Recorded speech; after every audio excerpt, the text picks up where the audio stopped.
2일 후에 방백들이 내게 나와 이르되 이스라엘 백성과 제사장들과 레위 사람들이 이 땅 백성들에게 떠나지 아니하고 가나안 사람들과 헷 사람들과 브리스 사람들과 여보스 사람들과 암몬 사람들과 모압 사람들과 애굽 사람들과 아모리 사람들의 가증한 일을 행하여 그들의 딸을 맞이하여 아내와 며느리로 삼아 거룩한 자손이 그 지방 사람들과 서로 섞이게 하는데 방백들과 고관들이 이 죄에 더욱 으뜸이 되었다 하는지라.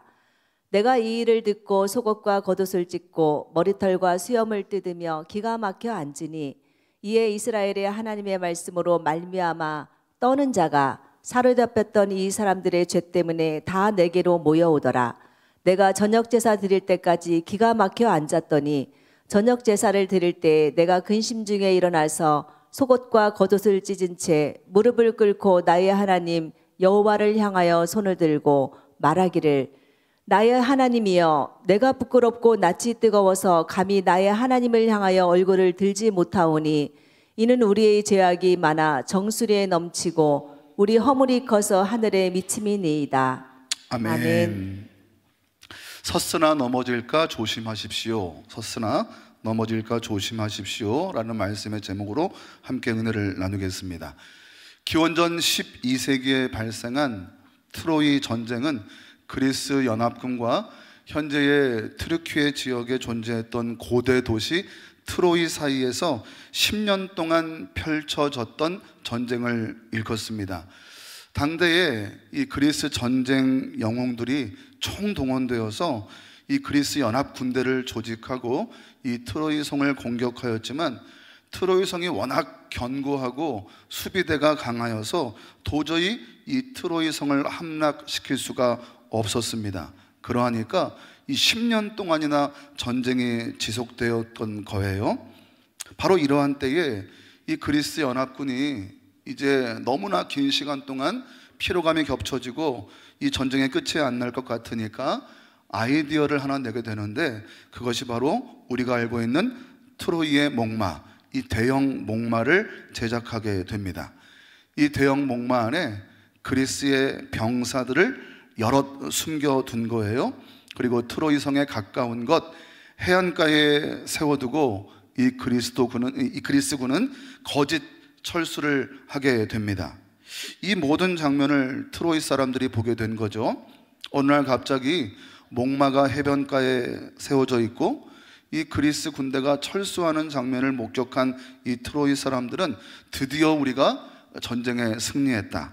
이 10년간 기나긴 전쟁에서 드디어 우리 트로이가 전쟁에 승리하고 이제는 평안한 때를 맞이할 수 있게 되었다라고 생각하게 되었습니다. 그리고 마침내 그들은 저 앞에 놓여져 있는 저 목마를 우리가 트로이 성 안으로 가지고 오자. 마치 전리품처럼 우리가 우리 성 안에 저 목마를 집어넣는다면 결국 우리가 완전한 승리를 확정할 수 있는 것 아닌가라고 결정하게 되고 결국 이 트로이 목마를 성 안으로 끌어들이게 됩니다. 이제 어떤 일이 발생하게 되었을까요? 그날 밤 이 트로이 목마 안에 은신해 있던 그리스 병사들이 목마의 빗장을 풀고 밖으로 나와서 이 트로이 성의 성문을 활짝 열어 젖힌 거예요. 그리고 거짓으로 철수 상태였던 그리스 군대가 이 트로이 성 안으로 공격하여 들어오게 됨으로 말미암아 마침내 10년간 이어졌던 트로이 전쟁은 끝이 나고 이 트로이 성은 함락될 수밖에 없었습니다. 경각심을 갖지 못한 거죠. 나태함과 느슨한 생각으로 잘못된 판단과 결정을 내림으로 인하여서 이 잘못된 행동이 나오게 되니까 이 트로이 사람들의 결정적인 실수로 인해서 스스로 몰락하게 되는 그런 중요한 요인이 되어버리고 말았습니다. 우위를 점하였다고 생각하니까 이제는 모든 것이 끝나고 안정되었다고 생각하니까 자신만만하게 생각했던 그들의 상황이 스스로를 파멸의 상황으로 몰아넣었다라는 그러한 이야기입니다. 사랑하는 여러분, 저는 이 트로이 전쟁의 역사를 바라보면서 드는 생각이 우리 인생에도 우리를 자만하게 만들고 우리로 경각심을 느슨하게 만들어버리는 그런 트로이 목마와도 같은 환경과 조건들이 우리 인생 가운데 존재할 수 있겠다라는 내용이었습니다. 나는 이미 선줄로 생각하지만, 내 인생은 이미 안전하다고 생각하지만, 그래서 넘어질까 조심하지 못함으로 인해서 맞을 수밖에 없게 되는 그런 불행함의 결과들이 우리 인생 가운데도 경험될 수 있다라는 그러한 말씀이죠. 오늘 본문 속에 유다 백성들이 바로 그러한 모습이었습니다. 우리가 잘 알고 있는 것처럼 고레스 칙령으로 인하여서 바벨론 포로에서 1차로 귀환이 이루어진 지 78년이 지난 때였습니다. 주전 458년에 2차로 유다 백성들이 예루살렘으로 귀환하게 되는데, 그때 이들을 이끌었던 자가 바로 에스라 선지자였습니다. 에스라를 필두로 해서 2차로 유다 백성들이 예루살렘으로 귀환하게 되는 때, 그때를 성경에는 첫째 달 초하루에 바벨론으로부터 길을 떠났다라고 말씀하고 있고, 다섯째 달 초하루에 예루살렘에 당도했다라고 말씀하고 있으니, 그 기간이 장장 4개월여 동안 이들이 이동하여서 결국 예루살렘에 당도하였다라는 말씀이죠. 여러분, 그냥 남의 일이니까 그런가 보다 라고 생각하지 마시고 한번 여러분 머릿속으로 상상해 보시죠. 성경에 보니까 1차, 2차로 귀환한 사람들의 성인 남자의 숫자만 1775명이다 라고 말씀하고 있단 말이죠. 그런데 거기에 여자들, 또 어린아이들, 노인들은 계수되지 않은 숫자이니 가족 단위로 한다면 훨씬 더 많은 수의 사람들이 4개월이라는 적지 않은 기간에 걸쳐서 이 바벨론 지역부터 예루살렘으로까지 돌아오게 되었을 거란 말이죠. 여러분, 그 길이 얼마나 험난한 여정이었겠습니까? 광야의 뜨거운 햇볕 가운데 그들은 이동해야 했을 것이고, 도처에서 나타나오는 도적대들의 어려움을 당하는 것이 그때의 상황이었을 거란 말이죠. 여러분, 혹시 캠핑카 여행을 해보신 적이 있습니까? 캠핑카로 만일 4개월을 이동한다라고 여러분 가정해 보십시오. 여러분, 결코 그 일도 쉬운 일이 아닐 텐데, 도보로 그 길을 걸어서 마침내 도착한 곳이 예루살렘이었다라는 말씀입니다. 그리고 이제 그 일이 다 마쳐진 때, 하나님의 약속과 회복의 땅 예루살렘에 당도한 때, 이제부터는 하나님의 인도하심과 도우심을 경험하게 될 그때를 이 2차로 귀환한 유다 백성들이 마침내 맞이하게 되었다는 말씀이죠. 이제는 더 이상 포로의 신분이 아니라 하나님의 언약 백성으로 하나님의 은혜를 만끽하게 되는 그때를 맞이하게 된 것이고, 이제부터는 그러한 삶을 기대하면서 예루살렘에서의 여정을 시작하기만 하면 되는 때를 이 유다 백성들이 맞이하게 되었다라는 그러한 말씀입니다. 자, 그런데 오늘 본문에 보니까 그 모든 4개월의 여정이 마쳐진 바로 그때, 그 일 후에 어떤 일이 발생하게 되나요? 유다인들이 다시 넘어질 수밖에 없는, 유다인들이 다시 무너질 수밖에 없는 상황이 생겨나게 됩니다. 어쩌면 그 일은 그들 스스로가 자처한 일이었단 말이죠. 선줄로 생각될 때 넘어질까 조심했어야 하는데, 이제는 다 이루어졌다, 이제부터는 은혜 풍성한 삶을 살면 될 것이다 라고 스스로 만족하고 있을 때 넘어질까 조심했어야 하는데, 그런 각성, 그런 영적 조신함과 근신이 그들 가운데 없었다라는 말씀입니다. 사랑하는 여러분, 저와 여러분의 인생이 섰으나 넘어질까 조심하는 인생 될 수 있기를 바랍니다. 여러분, 그래야 영적 축복과 은혜의 때를 온전하게, 그리고 여전히 경험하는 인생이 될 수 있기 때문입니다. 오늘 본문 속에 섰을 때 하나님 앞에 실패하여 범죄하는 모습으로 다시 넘어지는 인생이 될 수밖에 없었던 유다 백성들의 모습을 살펴보며, 우리는 넘어질까 조심하여서 하나님 앞에 끝까지 신앙의 여정을 근신하며 각성하여 바르게 걸어갈 수 있는 신앙의 모습을 기대하며 오늘 말씀을 함께 나눌 수 있기를 바랍니다. 첫 번째로, 넘어질까 조심하는 인생은 삶이 예배될 수 있어야 합니다. 한번 따라해 보시죠. 삶이 예배될 수 있어야 합니다. 자, 오늘 본문의 1절 말씀은 이 일 후에 라는 말로 시작됩니다.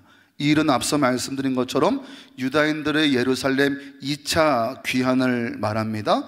4개월의 여정 동안 어렵고 힘든 모든 과정을 마친 때를 말합니다. 아니, 그 이전으로 거슬러 올라가면 바벨론에서 포로 생활이 마쳐진 바로 그때를 말합니다.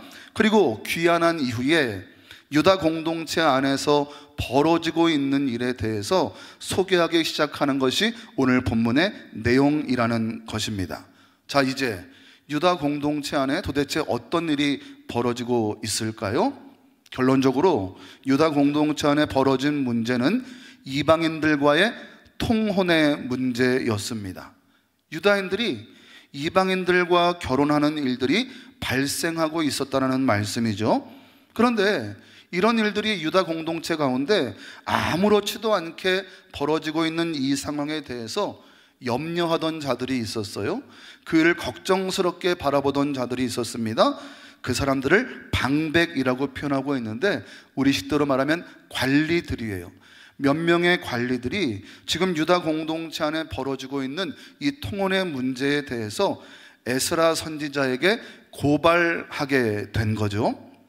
이 일로 인하여서 에스라는 유다와 베냐민 사람들을 모두 성전 앞 광장에 모이게 합니다. 그때를 성경은 9째 달 20일이었다 라고 말씀하고 있으니 앞서 말씀드린 것처럼 5번째 달 첫째 날에 예루살렘에 당도한 이후에 9째 달 20일에 이 일이 벌어진 것을 생각해 본다면 아마도 약 4개월 반 정도가 지난 시점에 유다 공동체 안에 이 통혼의 문제가 발생하기 시작했다라는 말씀이겠죠.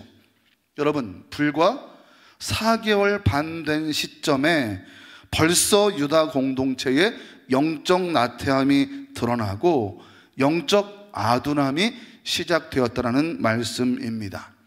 바벨론 포로 생활을 마치고 4개월여의 고된 이동 과정을 마친 이후에 이제는 예전처럼 하나님 앞에 범죄하지 말아야지, 이제는 예전처럼 부정한 일이 우리 공동체 안에 일어나지 말아야지 라는 결단의 마음을 가지고 시작한 이래로 불과 4개월 반 만에 유다 공동체 안에 이런 일이 일어나게 되었다는 거죠.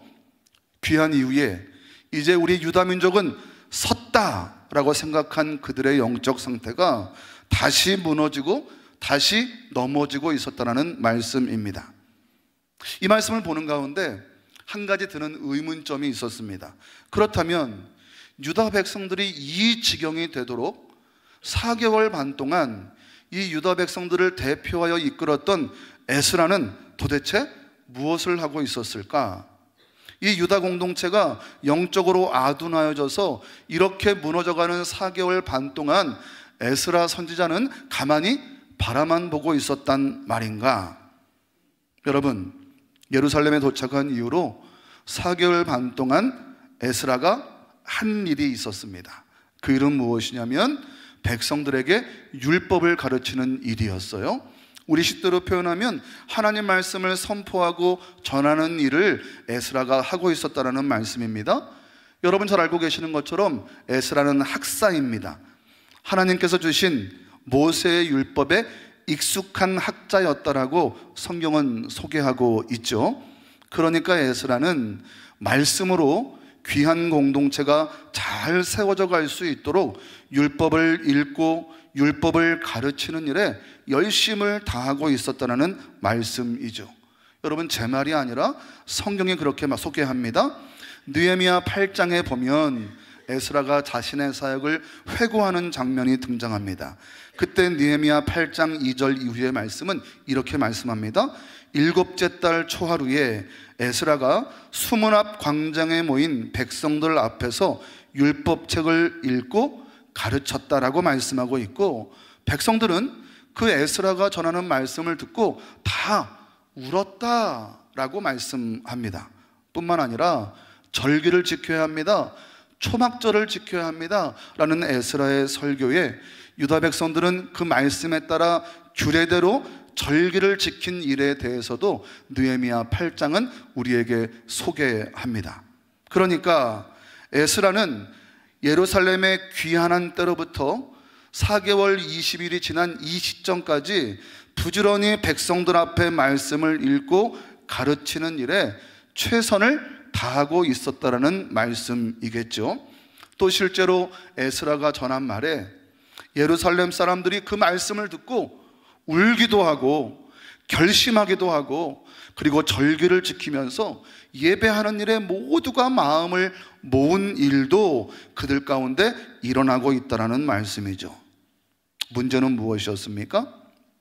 에스라의 말씀을 전해 듣고 백성들은 듣게 되었고, 절기를 지키면서, 다시 말하면 예배하면서 그 일을 실행하는 일까지는 이들 가운데 이루어졌습니다만, 그 말씀이 그들의 삶까지는 이어지지 못하고 있었던 거예요.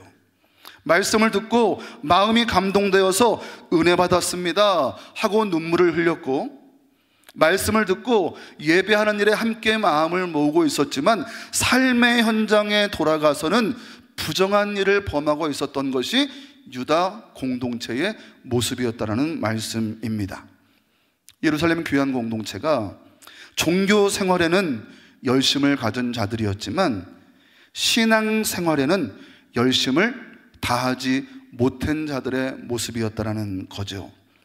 사랑하는 여러분, 넘어질까 조심하는 인생은 종교 생활이 아니라 신앙 생활에 열심을 다하는 인생입니다. 말씀을 듣고 그래서 잠깐 내 마음에 감동이 될 수가 있죠. 내가 원하는 말씀이 선포되면 그래서 그 말씀 앞에 내 마음이 반응하게 될 때가 있죠. 예배를 통해 은혜를 누렸다라고 우리는 고백할 때가 있죠.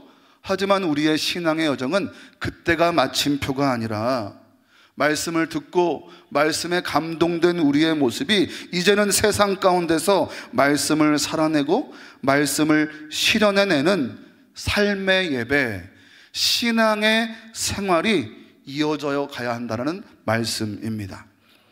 에스라가 말씀을 열심히 가르칠 때 유다 공동체는 말씀을 열심히 들었고, 에스라가 말씀을 열심히 전했을 때 유다 백성들은 말씀을 듣고 감동하고 그리고 예배하는 모습을 보였지만 삶으로 말씀을 살아내지는 못했던 거죠. 그래서 몇 방백들이 에스라에게 유다 백성들의 이런 모습을 고발하게 되었던 거예요. 이 시간 삶으로 예배할 수 있는 우리 모두의 모습이 되어서 잠시 말씀에 감동하고 잠시 말씀에 은혜 받았을 뿐 그것으로 우리 예배가 끝나는 것이 아니라 내가 받은 은혜, 내가 받은 말씀을 삶으로 풀어내고 실현하기 위하여서 최선을 다하는 우리의 신앙이 되어서 넘어지지 않는 복된 신앙의 여정이 우리 모두의 신앙의 모습이 될 수 있기를 주님의 이름으로 축복합니다.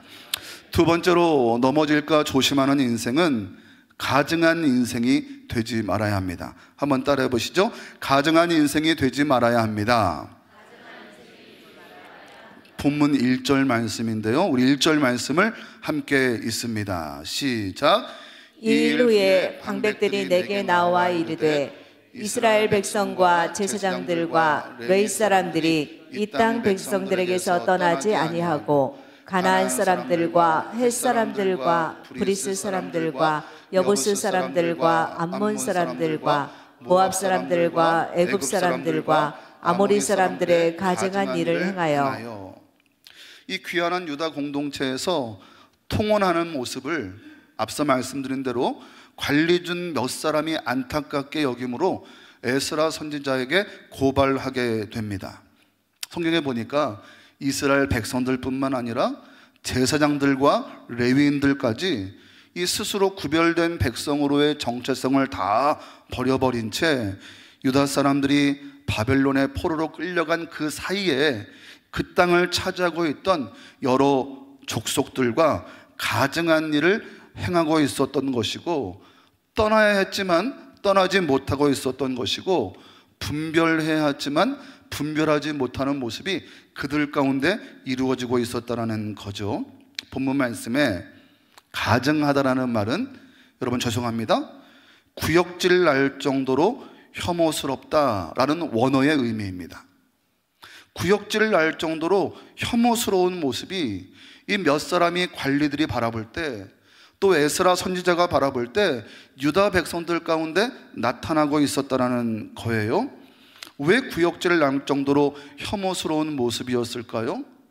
은혜 받은 것 같았는데, 말씀을 나눌 땐 다 알아들은 것 같은데, 예배할 때는 참 예배자였던 것 같은데, 실제의 삶을 보니까 그런 모습이 온데간데 없는 모습으로 드러나고 있으니 가증스럽다라고 표현하고 있는 것 아니겠습니까?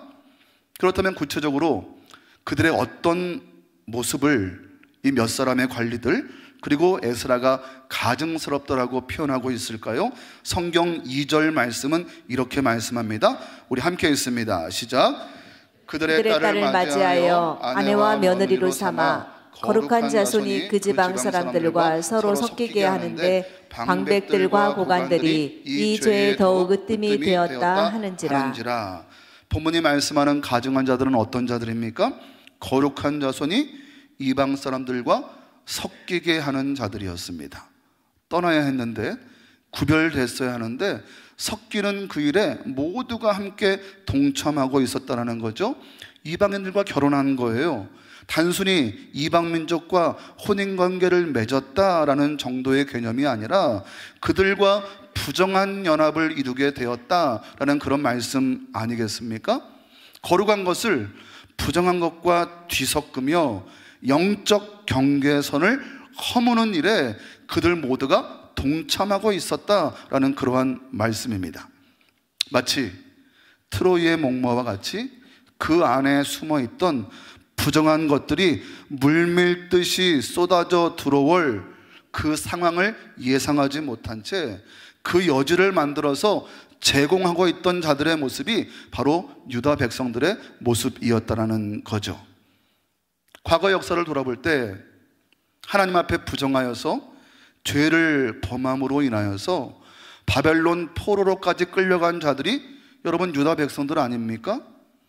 하나님 앞에 득죄함의 모습, 하나님 앞에 범죄함의 모습, 하나님 앞에 우상 숭배하는 모습으로 인하여서 그간의 역사를 조명해 볼 때, 그래서 바벨론 포로로 끌려갔고 이제야 회복된 유다인들이 가장 핵심적으로 지켜야 할 것은 영적 순결의 문제였지만, 지금 그 문제가 다 희미해진 채 불과 4개월 20일 만에 영적으로 나태하고 방치되어 있는 그들의 영적 상태를 지금 말씀하고 있는 거란 말이죠. 그런데 더 재미있는 것은 그런 큰 죄를 짓는 중에 가장 으뜸으로 죄를 짓고 있던 자들이 누구인고 하고 보았더니 방백들과 고관들이었다라는 거예요. 여러분 생각해 보십시오. 유다 포로인의 신분에서 방백과 고관이 되었다 하면 하나님의 더 큰 은혜를 입은 자들이 바로 그러한 자들 아니겠습니까? 하나님의 크신 은혜를 입어서 그가 많은 사람들의 우두머리로 서서 하나님의 은혜를 끼치는 그런 믿음의 사람으로 방백들과 고관들이 세워졌을 터인데, 더 큰 은혜를 입은 자들이 더 큰 죄를 짓는 일에 으뜸이 되어서 앞장서고 있었다라는 그런 말씀 아닙니까? 하나님이 더 많이 더 좋은 것을 누리도록 해 주셨음에도, 그러면 더 많이 하나님의 은혜에 반응하는 삶을 사는 것이 마땅할진데 그들이 죄에 더욱 으뜸이 되었다라고 말씀하고 있으니, 여러분 참으로 총체적으로 가증한 인생들이었던 것이 본문 속 유다 백성들의 모습이었단 말이죠. 여러분 우리의 삶도 이런 모양일 수 있습니다.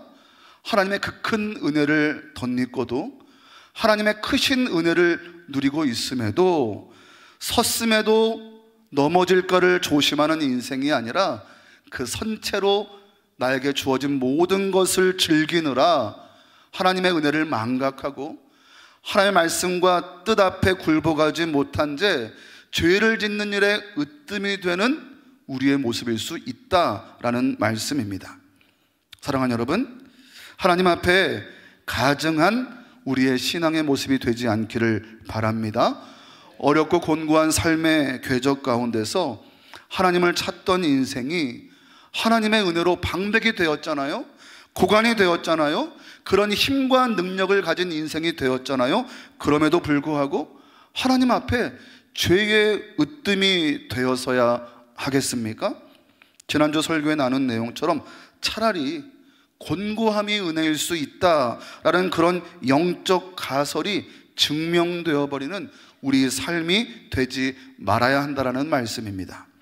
이 시간 가증한 인생으로 우리를 방치하는 것이 아니라 하나님이 세워주신 복으로, 하나님이 세워주신 은혜로 죄의 으뜸이 되는 인생이 아니라 하나님의 은혜의 역사를 기억하며 주신 은혜에 바르게 반응하는 믿음의 인생이 되어서 섰을 때 더욱 넘어질까 조심하는 우리의 모습 될 수 있기를 주님의 이름으로 축복합니다. 마지막 세 번째로 넘어질까 조심하는 인생은 말씀 앞에 떠는 자가 되어야 합니다. 한번 따라해 보시죠. 말씀 앞에 떠는 자가 되어야 합니다. 자, 이 가증스러운 유다 공동체에 대한 소식을 전해 들은 에스라는 그야말로 기가 막히게 됩니다. 제 말이 아니라 성경이 그렇게 표현하고 있는 거예요. 노예 같은 삶에서 유다 공동체를 귀환시켜 주시는 하나님의 은혜를 입었음에도 불구하고 가증한 일을 행하고 있는 유다 사람들의 모습이 너무나 실망스럽고 절망스러운 모습이었기에 에스라는 참으로 기가 막힌 모습을 나타내고 있는 거예요. 3절 말씀입니다. 제가 읽습니다. 내가 이 일을 듣고 속옷과 겉옷을 찢고, 어떤 일인가요? 이스라엘 유다 공동체가 통혼하는 문제, 가증스러운 일을 행하는 문제입니다. 이 일을 듣고 속옷과 겉옷을 찢고 머리털과 수염을 뜯으며 기가 막혀 앉으니. 여러분 한번 에스라의 마음을 상상해 보시겠습니까? 배신감이 든 거예요. 말씀을 들을 때 울었던 자들이잖아요. 말씀을 듣고 예배하기를 결단했던 자들이잖아요. 말씀을 듣고 그것에 감동되어서 결단했던 자들이 바로 눈앞에 이들이었단 말이죠. 그런데 이들이 통혼하는데 방치되어서 영적 부정함을 저지르고 있으니 기가 막힌 거죠. 아니, 내 앞에서 말씀을 들었던 그들이 맞는 거야? 내 앞에서 말씀을 듣고 눈물을 흘렸던 자들이 바로 이 자들이 맞는 거야? 기가 막힌 거예요. 극단적인 비통함에 기가 막혀 앉아있는 것 아니겠습니까? 자신은 귀환한 채로 그저 말씀을 전하고 가르치는 일에 전념하고 있었고, 말씀 앞에 눈물을 흘리면서 절기를 지키며 예배하는 유다 백성들의 모습을 진짜 모습이라고 생각했었는데, 마치 거룩함의 가면을 쓴 불의한 자들인 것이 지금 드러나고 있으니까 말씀 사역자 에스라의 입장에서는 정말 비통한 심정 아니었겠습니까? 이런 에스라에게 1절에서 에스라 앞으로 유다 백성들의 가증함을 알렸던 자들이, 그 관리들이 이 에스라 앞으로 몰려들게 되는 거예요. 몇 사람의 방백들이 에스라 앞으로 모여게 됩니다. 아마 에스라와 함께 이후의 대책을 논의하고자 함이 아니었을까라는 생각을 해보게 됩니다. 그런데 그렇게 에스라에게 유다 백성들의 통혼의 문제를 고발하고 지금 에스라 앞으로 모여든 이 자들을 성경에서 이렇게 표현하고 있는 거예요. 4절 말씀입니다. 우리 함께 읽어보도록 하죠. 시작. 이에 이스라엘의 하나님의 말씀으로 말미암아 떠는 자가 사로잡혔던 이 사람들의 죄 때문에 다 내게로 모여오더라. 내가 저녁 제사 드릴 때까지 기가 막혀 앉았더니. 여러분, 사로잡혔던 이 사람들은 누구입니까? 과거 바벨론에 사로잡혔다가 이제 예루살렘으로 복귀한 유다 공동체를 말합니다. 자, 그들의 죄 때문에 이들이 모였는데 이들을 뭐라고 표현하고 있는 거예요? 하나님 말씀으로 말미암아 떠는 자들이었다라고 말씀하고 있는 거예요. 유다 백성들의 가증함을 전하던 자들을 일컬어 하나님의 말씀을 말미암아 떠는 자들이라고 말씀했다라는 것입니다. 여러분, 다시 한번 상상해 보시겠습니까? 동고동락하며 어려움을 함께 이겨낸 자들이 1775명의 유다 공동체였단 말이죠. 에스라 입장에서는 벌써 친해진 사람도 있을 것이고 자기 가족들도 있었을 것이고 지인도 있었을 거란 말이죠. 그렇다면 그들의 범죄함을 눈앞에 목격하게 되었을 때 또 이 방백들이, 고관들이, 자신들의 친구들이 그러한 죄를 범한 것에 대해서 알게 되었을 때 여러분, 좋은 게 좋은 것이라고 그냥 넘어갈 마음이 들지 않았겠습니까? 여러분, 상상해 보세요. 내 아내가, 내 남편이, 내 친구가 그런 죄를 범하고 있는 거예요. 근데 내 마음의 양심에 걸리는 거예요. 그렇지만 아는 사람이니까, 친한 사람이니까 그냥 넘어갈 수밖에 없는 것이 우리 사람들의 인정 아니냐라는 말씀입니다. 그러나 이 관리들에게는 사람의 인정보다 더 중요한 것이 있었으니 그것이 무엇이라고요? 하나님의 말씀이었다는 거예요. 에스라에게 그 내용을 구한 이유는 단 한 가지였습니다. 하나님으로 말씀에 말미암아 떠는 자들이었기 때문입니다. 그들은 유다 백성들이 하나님의 말씀을 어기고 죄악에 빠져있는 사실에 인해서 두려움의 마음을 갖게 됩니다. 이전에 우리 유다 백성들이 멸망하게 된 이유가 하나님 말씀을 범함으로 임함인데, 그래서 하나님으로부터 받은 징계의 결과가 지금껏 바벨론에서 포로로 살다가 이제야 고향 땅 예루살렘으로 돌아오게 되었는데, 또다시 말씀 앞에 순종하지 않는 인생들을 보게 되니 두려운 마음을 갖게 된 거예요. 이제 앞으로 다시 어떤 결과로 치닫게 될지 너무도 잘 기억하는 이들이었기 때문에 그들은 떨 수밖에 없었다라는 말씀입니다. 사랑하는 여러분, 여러분은 하나님의 말씀으로 말미암아 떠는 인생들이신가요? 말씀이 지식이 되고 말씀이 도덕적 교훈이 될 뿐 저와 여러분의 삶이 신앙의 삶으로 나타나지 않는다면 여러분, 그것은 말씀 앞에 떠는 자들이 아니라 말씀 앞에 둔감하여 나태하고 게으른 영적 상태로 넘어짐의 결국을 맞이하는 인생이 될 수밖에 없다라는 것이고, 그것을 기억하였던 방백들은 말씀 앞에 떨 수밖에 없었다라는 말씀입니다. 제가 처음 목회를 시작할 때 신앙의 선배들, 목회 선배들이 저에게 해주신 말씀이 있습니다. 설교 한 번으로 성도들이 변할 것을 기대하지 마라. 설교 한 번으로 성도들이 은혜 받았다라는 말에 속지 마라. 그렇게 해서 변화될 분들이면 이미 성화의 단계에 들어섰을 것이다. 일평생 인내하며 성도들의 변화를 갈구하며 끊임없이 죽을 때까지 말씀을 전하는 것이 목사의 사명이지, 한번 기똥차게 말씀 잘 전해서 성도들이 변화될 것이라고 기대하는 것은 어리석은 일이다. 제가 목회를 해보니까 그 말이 맞는 말이에요, 안 맞는 말이에요? 제가 말한 거, 여러분이 말한 거예요? 이 시간 축복하며 바라기는 이 자리에 모인 우리 모두가 하나님의 말씀 앞에 하나님을 경외함으로 떠는 자 될 수 있기를 바랍니다. 여러분, 단순히 무서워서 떨린다라는 말씀이 아니에요. 하나님이 우리 인생에 주신 은혜를 기억한다면, 그리고 앞으로도 은혜의 여정으로 이끄실 우리 하나님을 기대할 수 있다면 그 하나님의 은혜를 두렵고 떨림으로 묵상하면서 바른 신앙의 삶을 살아갈 수 있어야 한다는 말씀입니다. 우리 모두 말씀 앞에 떠는 자가 되어서 넘어질까 조심하는 우리 모두의 신앙의 모습이 될 수 있기를 주님의 이름으로 축복합니다. 말씀을 마칩니다.